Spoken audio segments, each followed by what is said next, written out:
the most trusted name in radio, Rhett Palmer, the mayor of the airwaves. The title of your book is Life After Death, a step-by-step Life After Death, and the subtitle is a step-by-step account of what comes next. What comes next? Okay, if you don't mind my asking, of what faith are you?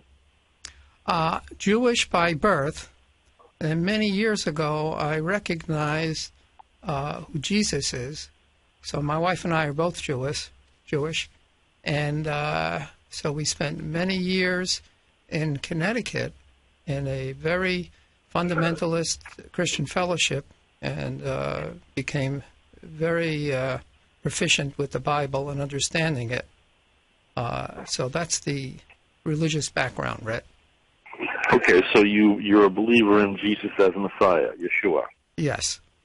Do you believe that he is the way, the truth, and the life, as he said? I do. There's no question about it, right?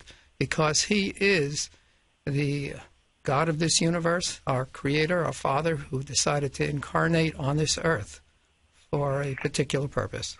What do you think he's going to do with the Muslims, or those that are atheists, or those that are not a member of a faith? God deals with the heart and the motive and intent of every person. Every person that seeks to do his will. And what I mean by that, Rhett, is when you're making a decision that has some moral or ethical aspect, it's that what is your highest perception of what's good, what's true, and what's beautiful about that decision, and you do it. So even if you're an atheist, and many people who call themselves atheists may not actually be in fact, but whatever faith it is, if it has that criteria, it's like asking God, what would you do, God, even though they may not voice it that way. And God deals with that. And if someone seeks after that in their life, he will make it right. Now, it may be in the next life that they're introduced to who Jesus actually is, or it may be in this life. But they're not going to be cast out, as it were. Does that answer your question? You think no one will be cast out? Not anyone who desires to find God's will and do it, whether it's in a religious sense or not. Now, there are those who will not make it to heaven at all, and they have self-selected themselves by basically living a life that is void of spiritual content. They just don't want God. It's like, get off my back, God. And they knowingly, at some point in their life, says, I just don't want to do your will, I want my will. And the sociopaths, people like that, are examples. Who? Like who? Sociopaths. Now, for instance, Pharaoh. It is written that Pharaoh hardened his own heart, and that, and of course, Moses created many miracles. But he still hardened his heart, and then finally God got fed up with him, and so he hardened it even more. You're familiar with that story, Yes. of course. Yes, I am. Now, how many years were you an Orthodox Jew? What sort of Jew were you? No, I wasn't. My father died when I was 7. If he had continued living, I probably would have been. But my mother was not particularly religious, other than traditional Judaism. And even though I got she was Jewish too. Yes, my parents were both Jewish. Of course, with Jews, if your mother is Jewish, then you're considered Jewish, right? Yes. Okay, so you lost your dad. Now, that's one thing you and I have in common. I lost my father in a car crash the day before my 5th birthday. So you and I can probably relate on some level, where maybe others perhaps can't. And then there are others out there who can relate to what we're going through. You know, in the scriptures it says that he is the father to the orphan. And do you believe that he stepped in and took the place, the vacancy of your father who died young? Good question, Rhett. Very definitely. And I'll tell you how I know that. One, by knowledge of how he works, and it's this way. within each one of us, there is gifted an indwelling spirit, a fragment of infinity, as it were. It's the Father gives a piece of himself, and from before we were born, he's been preparing for that indwelling into each of us, and he directs our steps. So he is basically the Father in our life, our spiritual Father, and he has an ideal career for each one of us that he seeks to influence us to follow. And that's a fascinating subject, which I could speak more to. Well, I think all the time, and like I was in the shower a while back, and I have some of my greatest thoughts on the shower or on the throne there, and I think a lot of us do. So one time where maybe we can find the quiet of the world unless we go to the summit of a mountain. Me too, Greg. Me too. So here, I wonder if God ever says, "Hey, how did I get here?" Because then you think it's laughable to a degree, but it's also like, if we were not here, where would we not be?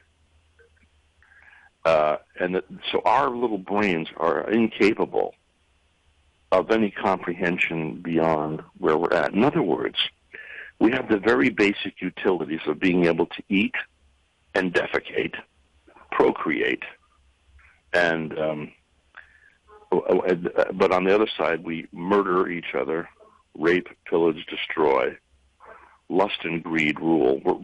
We're given so little, and the little we have, it's even the most beautiful gifts, whether it's the gift of, coming together for procreation, and then the lust turning that into a really ugly thing, or the opportunity to prosper, undoubtedly to serve others, because a farmer certainly can't eat all that he harvests, but then man is seduced and robbed by thinking he wants more and more and more. I mean, how many people do you know that climb the ladder of success only to find themselves, I'll bet you there's someone right in Vero Beach, since it's such an affluent community, listening right now, and whoever you are, you're lonesome. You feel you've been robbed of a goal. And the only thing I recommend, of course, for somebody like that is to just pretend they don't have anything. Go out and go to the soup kitchen today and feed somebody that maybe has less than you, and your joy will return. But anyway, what are your thoughts on what I'm saying here, Mr. Rosen? Yes. Well said, Rhett. I'll go back to that indwelling spirit, that fragment of God within each of us. Mm-hmm. That's who removes our orphanhood. Now, every person, like the one you're describing, that just perhaps is pure materialistic in this life and so forth, mm-hmm. he has a spirit striving with him, doing the best he can to get him to recognize through whatever events. It could be somebody talking to him, just like what you said on the airwaves, whoever's out listening. You don't know what's going to touch somebody's heart, if there's anything in there to touch, because he will. God never deals with overriding your free will, of course. Then what you're also talking about is the permission of evil, because you look at this world. And I'll tell you something that may sound strange. I don't know you. I don't know you well enough to know your background, but this is one of many, many, many inhabited earths that God has created. Oh, in my Father's house are many mansions, so we're not. So I would have told you. I know you quote that in your book. I saw that. Yes. Now, one thing about our planet that is unique is the rebellion, and we know that rebellion from the story of Lucifer, Satan, all of that. But that is not normal. But now, hold on, say that again. Well, I know that it says in the scriptures, rebellion is like unto witchcraft. Well, and that's what God placed rulers for our planet, and they defaulted because they just. I'm not going to get into all of that. That's another discussion. But the point is, the reason the evil is so profound on this planet is because we don't have the ordinary planetary rulers in charge. So we have a great opportunity, Rhett, that people on normal planets don't, and that is by believing by pure faith in that indwelling spirit, in the reality of God without sight. And because of that, when we leave this planet, we have such opportunity to serve throughout the universes and the eternal future, because we have learned to believe without faith, whereas people on normal planets, they actually have visible... Now, hold on. Now, Mr. Rosen, Yes. in all due respect, though, I can't find anything in the Scriptures that would back up what you're saying. I understand that. Excuse me. I have expanded my understanding and knowledge of God, His plans, and so forth beyond the Scripture. There's a lot of truth out there. So hold on, Mr. Rosen. Are you exalting your brain above God's written word? Because it is written that the mind, I think it's in the book of Mark, it is written that the mind of man is enmity with the Spirit of Christ. The mind of man. Man's intellect. Remember, man's intellect is the one that brings him to the Rolls Royce and finds out that it doesn't satiate him. Man's intellect is the one that brings him to a place of fame and finds out it can be a very lonesome tunnel and a place of isolation. It is man's mind that gets consumed with greed, whereas the things, God's world is converted as what's the word I'm looking for? Inverted in that in this world, man thinks by taking he gets more, and by a spiritual awakening, one hopefully learns that it is in the giving that one receives. For instance, Oprah Winfrey, who said she has never given that she hasn't gotten back more. I absolutely love that lady, by the way. So where did you get this idea about this planet thing? Well, I'm just trying to give a context, Rhett, of why things are so bad, which you were talking about earlier. That's all. I don't mean to get off on that particularly, and that could be a different discussion. Yeah, but if your theories are based on the premise, I understand it is written, Jesus said, in my Father's house are many mansions, if it were not so, I told you. But taking it, I find it very, I find man's mind, and I think my father finds these things adorable, but in some ways, except when it leads to darkness. Where did you come up with this idea of these overseers of planets? Other than the Father, Son, and Holy Spirit, and are you saying these are angelic beings? Is this what they mean by the fallen state of angels on the earth? Yeah, exactly. And there's a lot in the Scripture. Angels have always come down to earth. There have always been. You have Melchizedek, for example, who was a divine being that came down to restore truth that was about to fail, and he inaugurated Abraham as the father of Israel and with the truth of the one true God. Even you have Balaam's ass that had to talk to Balaam because Balaam wouldn't listen to God directly. So even truth out of a donkey was sufficient. God will use anything. So there's a lot of sources of truth. And each one of us, Rhett, has the spirit of truth living within us to discern, are these things so or not? So a lot of what I'm saying is Bible-based. I just want to say that. Yeah. Do you think that it is written that the truth is written on the heart of the Jew? Do you believe that? It's written on the heart of every single person that has any desire to... Hold on. Well, hold on. God took this little tribe, and he always uses the foolish things of the world to confound those that are wise, or small things to glorify himself, as he did with Gideon. But he took this little group of people to speak to their prophets and to set up a whole history so we could discern when the true Messiah would come, right?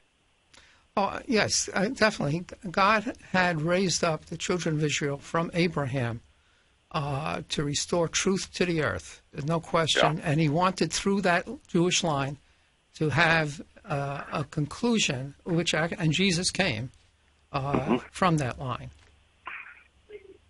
Yeah, he came from the lineage of David, both Mary and Joseph. Yes. Came from the lineage of David. That can not be refuted, which is in the lineage of David, which goes all the way back to Abraham, or Abraham, as his name was changed by God. Yes, absolutely there. And so what happened with the Jewish people is that, of course, when Jesus came with this wonderful truth about the fatherhood of God and the brotherhood of man, from which everything else springs. They said, well, this doesn't accord with our doctrine, which really was a reflection of the Pharisees wanting to keep place and position.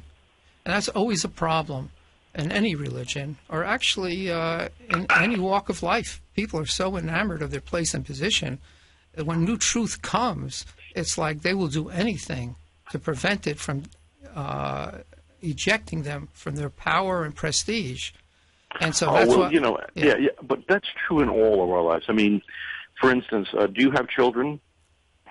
My wife has 3, okay, but I don't have any directly. Okay, that really is not pertinent, but I was trying to get to something here that we all want to freeze frame. For instance, I wish when my mother was on Earth and my brother was still on Earth and my stepfather was still on, I wish I could have freeze framed that moment. And we all try to create, most of us, try to create some semblance of security. Okay, these things go on the bureau here, and these things go in the cabinet, and we've got so much food here, and there's my fireplace, and there's my kitchen, and there's my closet, and there's my bed, and okay, Grandma and Grandpa are coming over for the holidays. Let's just freeze frame this. Let's stop the river of life, and let's end all the death and the suffering and the pain. But as you know, you cannot stop the river of life. And if we did, how happy would we really be? And I know because I battle this within my own heart, that, we get to a certain place and we want to freeze frame it. So it's not just the person who is in a position of power, but I know who you're referring to. You're referring to the Sadducees and the Pharisees. Yes. And the fact that they were recognized in the marketplace. Oh, great holy man. And then all of a sudden this Yeshua, this common man, this man who was not particularly good looking, who was half black, half white, being Mid-Eastern, had nappy hair. It says he was not handsome. We would take notice. And here's this guy who has no standing as far as being a rich man. And he's going around touching people and they're being healed. And he's usurping, I'm a Pharisee, he's this guy. Hey, wait a second, everybody's paying attention to this guy. And they're not paying attention to me anymore. And hold on a second here. So what do they want to do? The fear of that, what does fear do? It creates anger. So what do they do with anger? They decide they want to kill the Messiah, right? Yes, absolutely. And each person in their own life has that choice to make whenever truth comes to them. In this case, Jesus came, the truth embodied. But every day we have a moral decision to make, and our ethical, in business, whatever part, relationship with people, and we could kill that perception of truth. It's like you kind of know what you want to do, and they say, well, I'm not going to do it because if I do that, I'll lose some profit. I'll lose my place and position. Yeah. And that carries on. That is the way it is. But the overcomer, Rhett, are those who have the courage to do what's right, their highest conception of what's right, regardless of the cost. That's my definition of courage. Now, Mr. Rosen, you sound like a very nice man. We have never met face to face, but I'd like to take a commercial break. And then we're going to play some news. Can you stick around for another half an hour? I can, Rhett. Okay. We seem like a very nice man. By the way, why don't you give a little promotion for your book? What's the title of your book? It's called Life After Death, a step-by-step account of what comes next. This is not near-death experiences, a memoir, as it were, of people who died and then actually came back.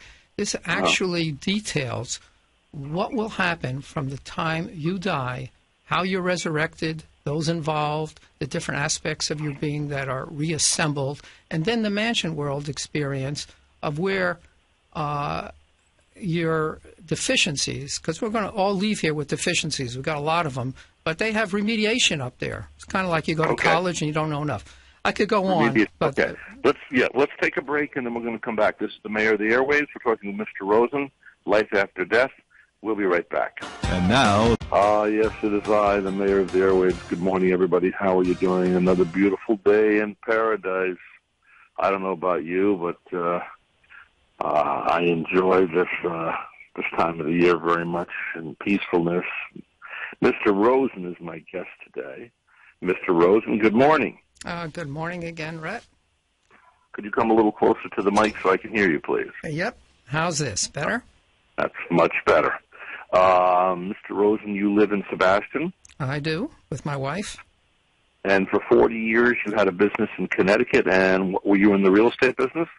Yes. My wife and I owned a combination of property management and real estate sales in Connecticut. And in 1996, for the first time in our life, we took more than a vacation of a week. Took 3 weeks and drove down here. And my wife said, let me off, I'm staying. And a year later, we packed up and came down. Yeah, it is a gift. This area seems to, I don't know, this might be conjecture and sounds like hogwash to some, but I believe it was a gift of God for me to be brought to their own. I've heard a lot of people say the same thing. So it's such a beautiful little seaside village. I just hope I hope he keeps it small.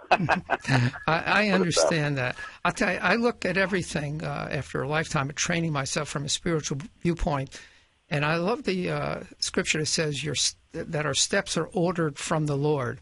And so I agree with that you're here, not by accident, neither am I, and those that are here. It's a little paradise is the right word for it. Why do you think, he wrote the book, by the way, Life and Death. Why do you think there has been, you're a Jewish man who happens to believe in Jesus as your Messiah, but let me ask you this, why do you think there's been such a vitriolic attitude towards the Jews throughout history? I don't have a clear answer on that.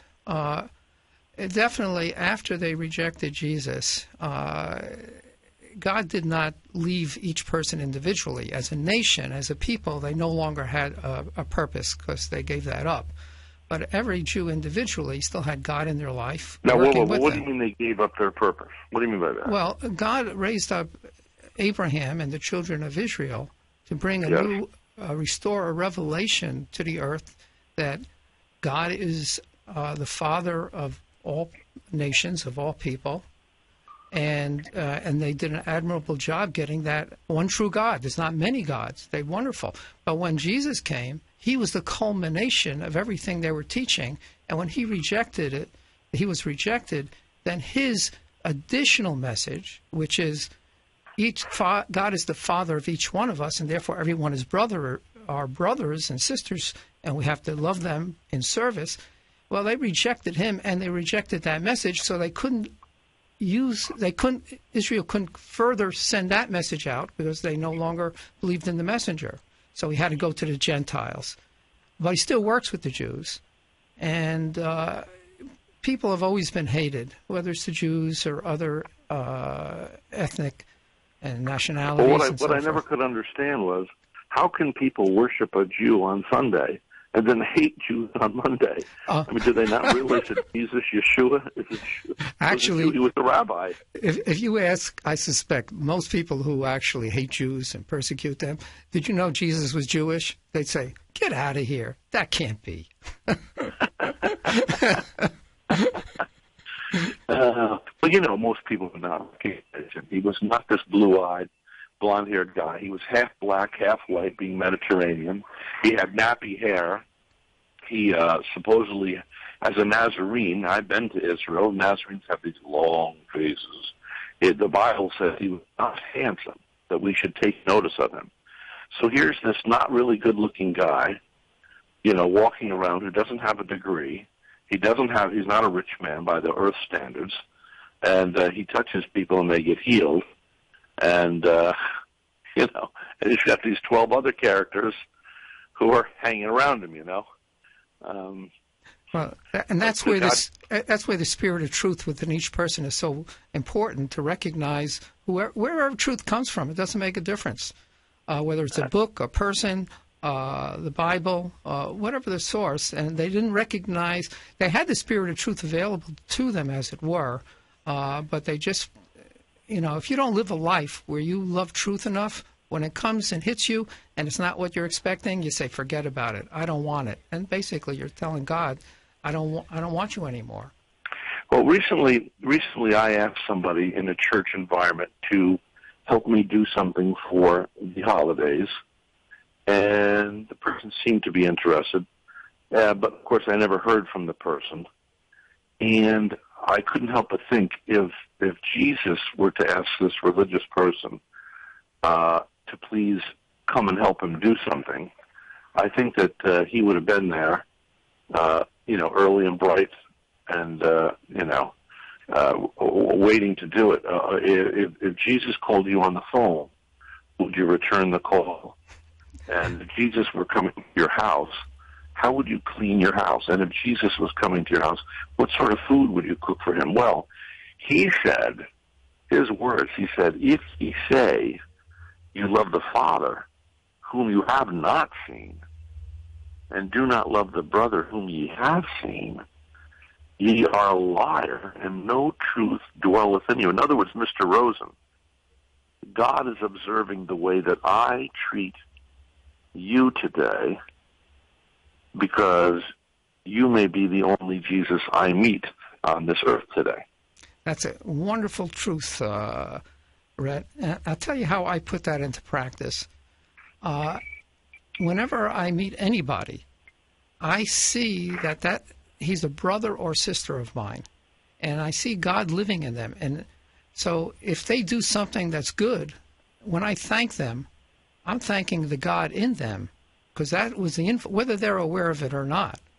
And if they've done something bad, in my estimation and judgment, then I know they have basically departed from what God was trying to get them to do.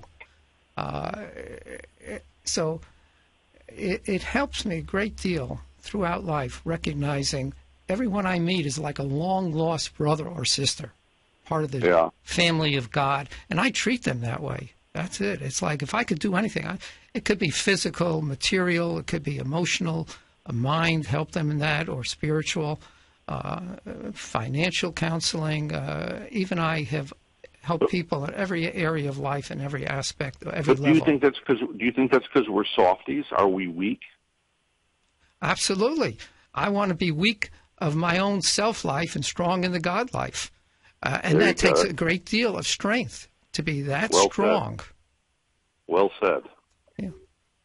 And that's where the courage comes in, Rhett, that I mentioned earlier, that where you perceive what's right to do, and you need to do something to help this person or that, but you know it's going to be from a natural point of view to you, what appears to be to your detriment, but you're going to do it anyway, and you ask God for wisdom on how best to do it and make sure the person really wants it done.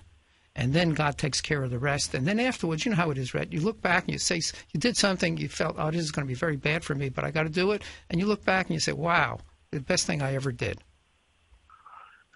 It says, it is written that Jesus was a man acquainted with many sorrows. And it's funny, I was having breakfast with a pastor friend of mine recently, and he looked across from me. He's a few years younger than me, and he said, I seem to only grow in the valleys. And I'm sorry, but at my age, it almost can giggle and laugh out loud and spit the coffee out of my mouth across the table, because it seems, at my age, it seems so evident. And yet, to people younger, I mean, it's such a truth. We don't grow when we're fat, prosperous, and happy. We grow when we are going through the valleys. That's and by prosperous, I want people to understand what I mean by that. I mean, you can be rich physically and be in the valley. I mean, if we're prospering in joy, happiness, and the fruition of our labor, that's one thing. But, people, you understand what I'm saying, right? I do, yes. life is sweet when you do that which is right. And the difficulties and adversities of life are designed purposely to get us to grow, just what you're talking about. You know, the person who is the worst off in this respect are those who are not afflicted. Think of someone born with a silver spoon in his mouth, as it were, and everything's handed. And you look, and by the end of their life, they're empty, bankrupt morally, because they've never had challenges or difficulties. And each of us have the experience, Rhett. After we've gone through it, we say, man, it's the best thing that ever happened, because some of these difficulties change your life in a direction that you're so grateful. And you say, God, thank you very much that you put this in front of me. But in the meantime, while you're going through it, of course, it's very hurtful. But that's where faith comes in, to know God's in the over-control. And when I was a young man, my mother brought me up, become a lawyer, become a doctor, make a lot of money, but don't work hard, because that was her mantra. And I never learned to work because she just didn't want me to. So I got one of my first jobs was in an iron foundry in a sand lab, miserable environment. I was there for 18 months. After 6 months, I said, God, I can't stand this. And I tried to get something, door closed. So, and same thing happened 6 months later. But I knew God's hand enough to know when it was the right time. And 18 months later, someone offered me a job. And I said, God, you taught me how to be a worker. It's like David said, he perceived that God had given him the kingdom. So that adversity of the sand lab and the gray iron foundry, I will always remember how wonderful it was. But afterwards is when I really recognized it, not going through it, Rhett. Oh, when I lived in upstate New York, East Greenbush, outside of Albany, in midwinter, it was probably February, and I was in college, and I pumped gas. And it was so cold that my hand, if I didn't have gloves on, would stick to the metal of the handle of the pumps. And that's in the days when you went out as an attendant and you pumped the gas. Well, it was certainly a very dark experience for me. And there were people of ignoble character that were working at that gasoline station too. Not necessarily mean that they're thieves, but or something bad, but just they were very unpleasant, uncouth, as it were, to work with. I understand. And so having gone through that experience, I mean, I will never forget what it was like to pump somebody's gas.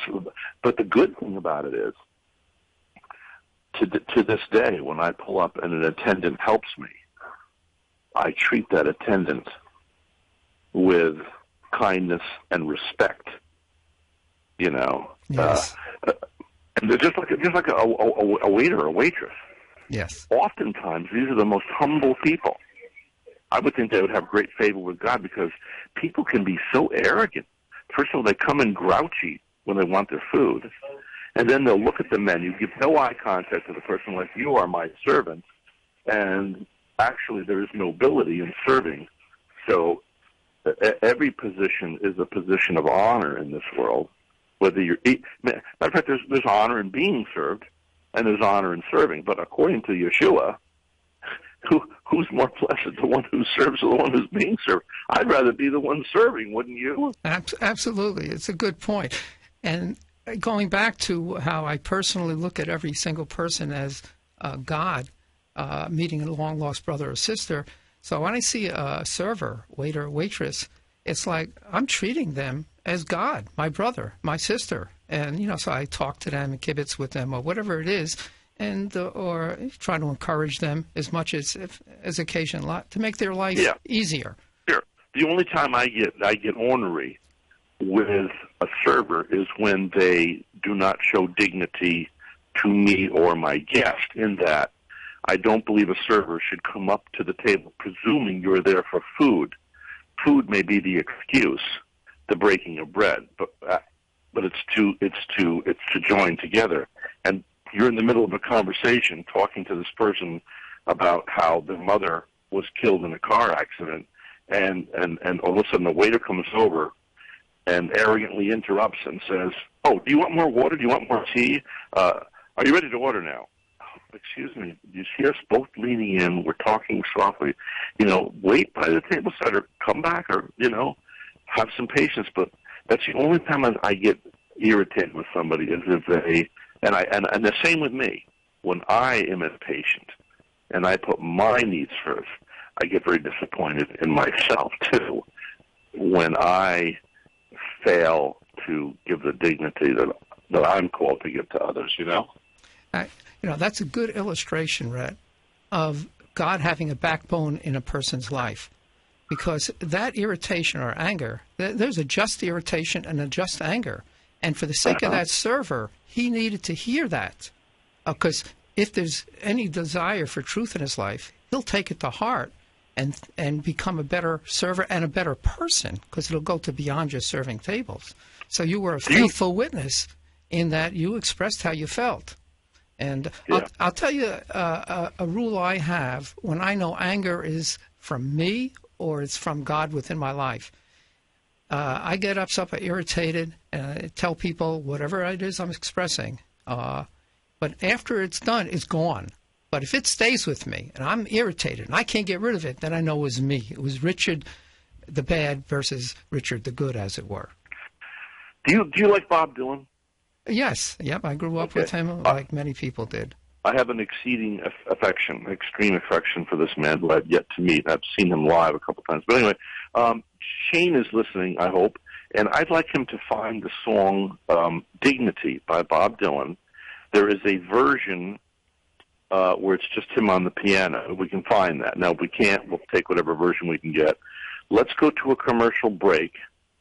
And then during the commercial break, if Shane can try to find Dignity, I'd like to play a little bit of that for you, Mr. Rosen, on our return and for our listeners, okay? That would be wonderful. Great inspiration. And by the way, once again, do you have a website for your book? I don't. It's on Amazon or it could be ordered at any bookstore. What's the title of it? Life After Death, a step-by-step account of what comes next. And you'll need to put in the whole title in Amazon because there's so many books on that genre. So say it one more time. Life After Death, a step-by-step account of what comes next. All right. A little clue. Is this your first radio interview you've done? Yes. Okay, always try to surreptitiously get the title of your book in as many times as possible, because that's your only compensation for doing the interview. Rhett, thank you so much. Good learning experience. Let's take a little break. Okay, now as promised, we're going to have Bob Dylan's song now called Dignity. Let's play a little of this for Mr. Rosen, myself, and all of you listening. There you have it, Dignity by Bob Dylan. And Mr. Rosen, have you ever heard that song before? No, I hadn't, and it's a beautiful song, excellent. And I'll tell you what came to my mind. When Jesus came, he came to restore self-respect to people, which to me is dignity. It's just what Bob Dylan is talking about. And going back to your very beginning of the interview, Rhett, where you talked about each of us not having a father in the natural and coming to the awareness of the real father, our spiritual father, that's what removed my orphanhood and gave me self-respect, knowing he was personally involved. And I'll tell you how it happened, where I really knew. I knew by mind that was true, but until you experience something in your very life, it's in the mind. It doesn't go into the soul. I remember probably about 20 years ago, I was up in my upstairs study loft, and I talked to God, and I was crying. I said, God, I'm all alone. I know you're there, but I just don't feel you that close. And boy, did I get a perception, a revelation, something beyond the mind. And it was like, here I am your father, and I cried because I knew he is my father, and I no longer was an orphan. That's wonderful. What's the name of your book again? Life After Death, a step-by-step account of what comes next, and it will indeed tell everybody what they're going to experience when they leave this life. And, Thank you. Yeah. Thank you. Thank you, Mr. Rosen. Have a blessed day. Thank you.